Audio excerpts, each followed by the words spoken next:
Good morning students. आज हम बात करेंगे जो कि कल हमने आपको समझाया था कि मुक्त इलेक्ट्रॉनों की यादृच्छिक गति, अपवाह वेग, माध्य मुक्त पथ तथा क्रांतिकाल और भी आगे एक डेरिवेशन भी करेंगे। तो आप देखेंगे यहाँ पर कि हमारे अनुसार कल मैंने बात किया था कि बहुत सारे परमाणु एक रेगुलर अरेंजमेंट में किसी भी पदार्थ के अंदर होते हैं। तो ये परमाणु हैं, आपको दिख रहे हैं, ये ब्लैक कलर से शो कर रहा हूँ मैं इन्हें। ये परमाणु हैं। परमाणुओं को आप देखेंगे कि ये जब एक रूम टेम्परेचर पर जो उनके मुक्त इलेक्ट्रॉन होंगे, परमाणु ना कह के इन्हें हम कह सकते हैं कि ये मुक्त इलेक्ट्रॉन्स हैं। तो ये क्या करते हैं एट रूम टेम्परेचर, क्या करते हैं, गति करते हैं। तो ये एक दूसरे से टकराते रहते हैं। तो ये पहले एक जगह से दूसरी जगह जाता है। तो ये कितनी दूरी तय करता है, λ1। फिर कभी पता लगता है यहाँ पर इतनी दूरी पर अटैक किया तो इसकी दूरी कितनी हो गई, λ2। फिर क्या होता है, देखते हैं अचानक यहाँ से टक्कर करके यहाँ पहुँच जाता है सीधे, तो ये क्या हो जाता है, λ3। इस तरह से अलग अलग गतियाँ करता है। ये इधर उधर अनियमित गति कर रहा है, कोई इसकी डायरेक्शन निर्धारित नहीं है। तो इसकी गति क्या कहलाती है, यादृच्छिक गति कहलाती है। यानी इलेक्ट्रॉनों की एट रूम टेम्परेचर पर क्या होता है, पदार्थ के अंदर गति करने की जो प्रक्रिया होती है वो कौन सी गति होती है, अनियमित गति होती है, यादृच्छिक गति होती है, रैंडम मोशन होता है। तो इसी को हम क्या कहते हैं, यादृच्छिक गति कहते हैं। तो बातें समझ में आ गई होंगी इतनी। अब जो देख रहे हैं, एक टक्कर हुआ यहाँ से और यहाँ से दूसरा टक्कर। तो एक टक्कर से दूसरे टक्कर के बीच की जो दूरी होती है उसे क्या कहते हैं, मुक्त पथ कहते हैं। क्या कहते हैं, मुक्त पथ। और इसको हम किससे डिफाइन करते हैं, λ1, λ2, λ3 से डिफाइन करते हैं। ठीक है भाई। अब देखते हैं कि अब हमको पता लगता है कि लगभग कितनी दूरी एक इलेक्ट्रॉन तय करता है। तो उसके लिए हमें क्या निकालना पड़ेगा, औसत निकालना पड़ेगा, माध्य निकालना पड़ेगा। तो अब क्या करेंगे, ये बहुत सारी दूरियां हैं, λ1, λ2, λ3, λ4, ऐसे बहुत सारी होंगे। तो आप देख सकते हैं कि 4 है, तो 4 इसको हम क्या कहते हैं, माध्य मुक्त पथ कहते हैं, लैम्डा कहते हैं। तो लैम्डा को हम क्या कहते हैं, माध्य मुक्त पथ कहते हैं। ये बहुत सारे मुक्त पथों के औसत के बराबर होता है। ठीक है भाई, इतनी बातें क्लियर हो गई होंगी। अब आप देखेंगे यहाँ पर कि माध्य मुक्त पथ हो गया। अब श्रांति काल क्या होता है, एक टक्कर से दूसरे टक्कर के बीच की जो समय अंतराल होता है, एक टक्कर से दूसरे टक्कर के बीच का जो समय अंतराल होता है, यानी यहाँ से चला और दूसरा टक्कर, एक टक्कर यहाँ किया और दूसरा टक्कर यहाँ पर आकर के करता है। तो इस टक्कर, दोनों टक्करों के बीच का जो समय होता है उसी को श्रांति काल, उसे टाउ से रिप्रेजेंट करते हैं, रिलैक्सेशन टाइम कहते हैं। तो इतनी बातें आपको समझ में आ गई होंगी। अब क्या होता है, अब पूरी घटना समाप्त हुई और अब इलेक्ट्रॉन क्या करेंगे। अब आप देखेंगे कि इलेक्ट्रॉन जो हैं वो यहाँ पर देख रहे हैं अपनी जगह पर स्थिर हैं, अपनी जगह पर स्थिर हैं।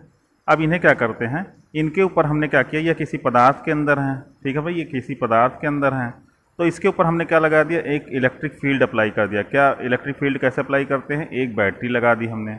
बैटरी लगा दी तो क्या होगा, आप देखते हैं ये इलेक्ट्रॉन किधर की तरफ गति करना शुरू कर देंगे, धनात्मक प्लेट की तरफ। एक निश्चित वेग या अधिकतम वेग प्राप्त करते हैं जो कि एक डायरेक्शन में चलने के लिए। तो उसी को हम क्या कहते हैं, वीडी या ड्रिफ्ट वेलोसिटी, या हम इसे अपवाह वेग, अपवाह या अनियम, ये इसे हम दूसरा भी नाम देते हैं अनुगमन वेग। क्या कहते हैं, अनुगमन वेग।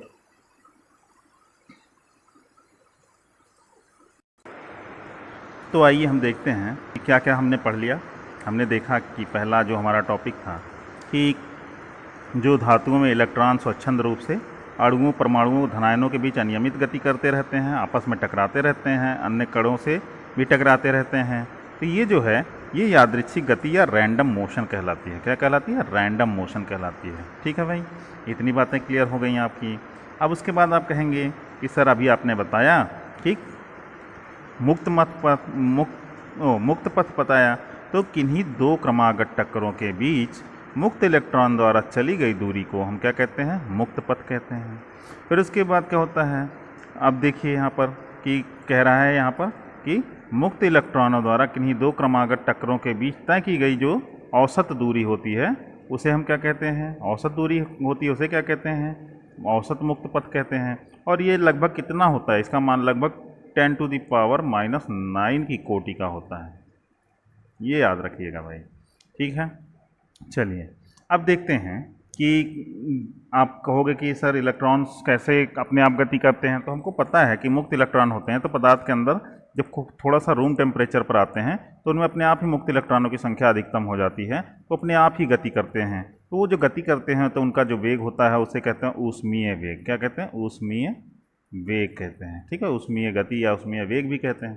तो जो उनका प्रारंभिक वेग होता है वो कितना होता है? कोई एक कण है तो उसका u1, दूसरे का u2, तीसरे का u3, ऐसे ऐसे बहुत सारे कण होते हैं तो उनका औसत कितना होता है? लगभग शून्य होता है। क्यों? क्योंकि एक तरफ जिधर जाते हैं वापस वहीं फिर कभी ना कभी पहुंच जाते हैं, तो कुल विस्थापन क्या हो जाता है? शून्य हो जाता है, ठीक है। इसलिए ऊष्मीय गति में जो औसत वेग होता है वो क्या होता है? शून्य होता है। इसे ध्यान रखेंगे, ठीक है भाई। आगे चलते हैं, देखते हैं अनुगमन वेग या ड्रिफ्ट वेलोसिटी की परिभाषा क्या है। तो कह रहा है कि चालक में उपस्थित मुक्त इलेक्ट्रॉन वैद्युत क्षेत्र के प्रभाव में जिस सूक्ष्म नियत औसत वेग से एक दिशीय गति करते हैं, एक दिशा में गति करते हैं, ठीक है। अब जब बैटरी लग जाती है तो एक ही दिशा में गति करते हैं, ऋण प्लेट से धन प्लेट की ओर गति करते हैं, ठीक है। तो मुक्त इलेक्ट्रॉनों का अपवाह या अनुगमन वेग या वीडी कहलाता है और इसका मान कितना होता है? नियर अबाउट 10⁻⁻⁴ मीटर प्रति सेकंड होता है, यानी 0.1 मिलीमीटर पर सेकंड की कोटि का होता है, ठीक है भाई। अब अनियमित गति का चित्र आप देख सकते हैं। यह देख रहे हैं कि कण कहाँ से A1 से कहाँ गया, यहाँ पर पहुँचता है, फिर यहाँ से गति करता है, यहाँ से पहुँचता है, इस तरह से, फिर इधर, फिर वापस और फिर कभी वहीं पहुँच जाता है। कुल टोटल वेग कितना हो जाता है? शून्य हो जाता है, ठीक है। तो यहाँ तक हमारी बातें क्लियर होती हैं। अब हम देखते हैं कि जो डेरिवेशन के बारे में आपसे बात कर रहे थे कि क्या हम डेरिवेशन कर लें, तो देखते हैं किसके बारे में। तो देखिए हम बात करेंगे अनुगमन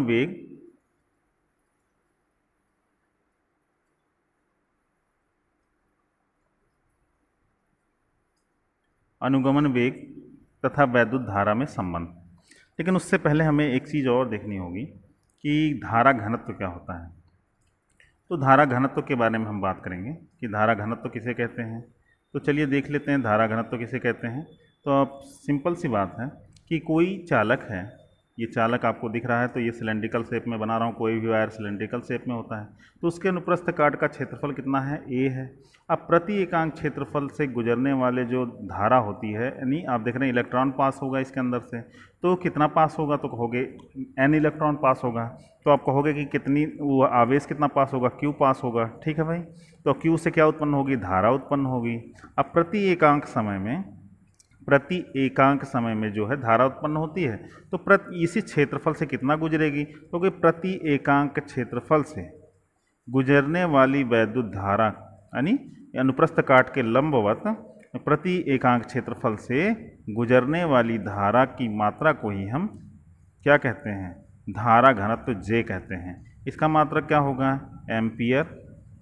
एम्पियर प्रति मीटर स्क्वायर होगा, ठीक है भाई। तो इतनी बातें क्लियर हो गई होंगी, ठीक। अब चलते हैं, देखते हैं कि क्या कह रहा है अनुगमन वेग तथा वैद्युत धारा में संबंध।